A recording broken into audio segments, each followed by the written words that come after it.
नमस्कार. Mutual funds सही है हे वाक्य आपण कुठे ना कुठे कधी ना कधी ऐकलेलंच आहे. पण याचा खरा अर्थ काय आहे? आजच्या या विश्लेषणामध्ये आपण म्युच्युअल फंड म्हणजे नेमकं काय हे अगदी सोप्या भाषेत समजून घेणार आहोत. बघा, हे एक असं गुंतवणुकीचं साधन आहे जे आपल्याला पारंपरिक बचतीच्या पलीकडे जाऊन आपली संपत्ती वाढवायला मदत करू शकतं. चला तर मग सुरुवात करूया एका अगदी सोप्या पण खूप महत्त्वाच्या प्रश्नाने. आपला पैसा सध्या गुंतवलाय कुठे? बँकेच्या सेव्हिंग्ज अकाउंटमध्ये पडून आहे की मग फिक्स्ड डिपॉझिटमध्ये? यावर थोडा विचार करणं खरंच गरजेचं आहे, कारण आपलं आर्थिक भविष्य याच उत्तरावर अवलंबून आहे. पारंपरिक बचत आणि म्युच्युअल फंड यात एक मोठा फरक आहे. बघा, पारंपरिक बचतीतना जोखीम कमी असते, पण मग मिळणारा परतावा सुद्धा तसाच कमी असतो. याच्या अगदी उलट एका अभ्यासानुसार म्युच्युअल फंडांनी सरासरी 15.81% परतावा दिला आहे. हो, अर्थातच यात बाजाराची जोखीम नक्कीच आहे, पण मग जास्त परताव्याची संधीसुद्धा तितकीच मोठी आहे, नाही का? आणि हेच गणित आपल्याला आज समजून घ्यायचंय.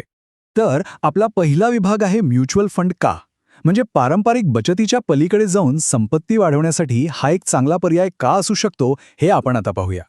शेअर बाजारात थेट गुंतवणूक करून पैसे कमवायची इच्छा तर अनेकांची असते, पण खरी अडचण नेमकी तिथेच येते. कोणत्या कंपनीचे शेअर्स घ्यायचे, ते कधी विकत घ्यायचे, कधी विकायचे, या सगळ्यासाठी खूप अभ्यास लागतो, खूप संशोधन लागतं, जे नवशिक्यांसाठी खूपच अवघड असू शकतं, नाही का? बाजारात गुंतवणूक करण्याचे मुख्यत्वे 2 मार्ग आहेत. पहिला म्हणजे थेट गुंतवणूक, म्हणजे डायरेक्ट इन्व्हेस्टिंग, जिथे सगळे निर्णय आणि सगळी जबाबदारी ही गुंतवणूकदाराची असते. आणि दुसरा मार्ग आहे अप्रत्यक्ष गुंतवणूक, म्हणजेच म्युच्युअल फंडांच्या माध्यमातून. हा मार्ग तुलनेने खूप सोपा आणि सुरक्षित मानला जातो. आता आपण वळूया पुढच्या महत्त्वाच्या विभागाकडे आणि समजून घेऊया की हा म्युच्युअल फंड म्हणजे नक्की काय आहे. यामागची मूळ संकल्पना आहे एकत्रित पैशांची ताकद. एक कल्पना करा, बाजारात एका मोठ्या नामांकित कंपनीचा शेअर आहे जो भविष्यात खूप चांगला परतावा देऊ शकतो, पण त्याची किंमत खूप जास्त आहे. मग तो एकट्यानं खरेदी करणं एका सामान्य गुंतवणूकदाराला शक्य होत नाही. आणि बरोबर इथेच म्युच्युअल फंडाची संकल्पना कामी येते. हे एका सोप्या उदाहरणाने समजून घेऊ. समजा काही मित्रांना मिळून एक भारीतला महागडा स्मार्टफोन घ्यायचा आहे, पण एकाकडे तेवढे पैसे नाहीत. मग ते काय करतात? बरोबर, ते सगळेजण थोडे थोडे पैसे एकत्र करतात आणि त्यातून तो फोन खरेदी करतात. म्युच्युअल फंड अगदी याच तत्वावर काम करतो. बरं, याची औपचारिक व्याख्या काय आहे? तर म्युच्युअल फंड म्हणजे अनेक गुंतवणूकदारांकडून पैसे गोळा करून ते एका प्रोफेशनल फंड मॅनेजरच्या मदतीने शेअर बाजार, बॉन्ड्स किंवा इतर साधनांमध्ये गुंतवले जातात. या 2 गोष्टी सगळ्यात महत्त्वाच्या आहेत. एक म्हणजे एकत्रित निधी आणि दुसरा म्हणजे व्यावसायिक व्यवस्थापन. म्युच्युअल फंड म्हणजे काय हे तर आता आपल्याला कळलंय, पण आता ते प्रत्यक्षात काम कसं करतात, यात कोण कोण सहभागी असतं आणि यातल्या काही महत्त्वाच्या संकल्पना कोणत्या आहेत, चला ते पाहूया. यात प्रामुख्याने 3 महत्त्वाचे घटक आहेत. पहिले म्हणजे गुंतवणूकदार, म्हणजेच आपण. दुसरी आहे ॲसेट मॅनेजमेंट कंपनी, म्हणजेच AMC, जी हे फंड तयार करते आणि चालवते. आणि तिसरा आणि सगळ्यात महत्त्वाचा तो म्हणजे फंड मॅनेजर. हा तो तज्ज्ञ व्यक्ती आहे जो आपल्या पैशांची प्रत्यक्ष गुंतवणूक कुठे आणि कशी करायची हे ठरवतो. जेव्हा आपण म्युच्युअल फंडमध्ये पैसे गुंतवतो तेव्हा आपल्याला त्या फंडचे युनिट्स मिळतात आणि या प्रत्येक युनिटच्या किमतीलाच NAV म्हणजेच नेट ॲसेट व्हॅल्यू म्हणतात. अजून सोप्या भाषेत सांगायचं तर जशी शेअरची एक किंमत असते ना, तशीच ही फंडाच्या एका युनिटची किंमत असते. आता ही जी व्यावसायिक सेवा आहे ती अर्थातच मोफत नसते, तर फंड मॅनेज करण्यासाठी AMC गुंतवणूकदारांकडून एक छोटंसं वार्षिक शुल्क आकारते. यालाच एक्सपेन्स रेशो असं म्हणतात. याच शुल्कात फंड मॅनेजरचा पगार आणि इतर खर्च समाविष्ट असतात. मग प्रश्न येतो की चांगला एक्सपेन्स रेशो किती असावा? साधारणपणे 0.7% कमी असलेला एक्सपेन्स रेशो चांगला मानला जातो. सरळ हिशोब आहे. हा रेशो जितका कमी तितका परतावा आपल्या खिशात जास्त. त्यामुळे कोणताही फंड निवडताना या गोष्टीकडे लक्ष देणं खूप महत्त्वाचं आहे. चला आता आपण फंडांच्या मुख्य प्रकारांबद्दल जाणून घेऊया.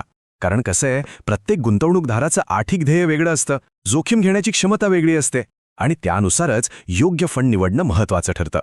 यातला सर्वात लोकप्रिय प्रकार म्हणजे इक्विटी फंड्स. हे फंड प्रामुख्याने वेगवेगळ्या कंपन्यांच्या शेअर्समध्ये पैसे लावतात. यात जोखीम जास्त असते, हे खरे, पण दीर्घकाळात सर्वाधिक परतावा मिळण्याची शक्यता सुद्धा इथेच असते. दुसरा प्रकार आहे डेट फंड्स. हे फंड सरकारी रोखे आणि कंपन्यांच्या बॉन्ड्समध्ये गुंतवणूक करतात, ज्यामुळे ते तुलनेने खूप सुरक्षित मानले जातात.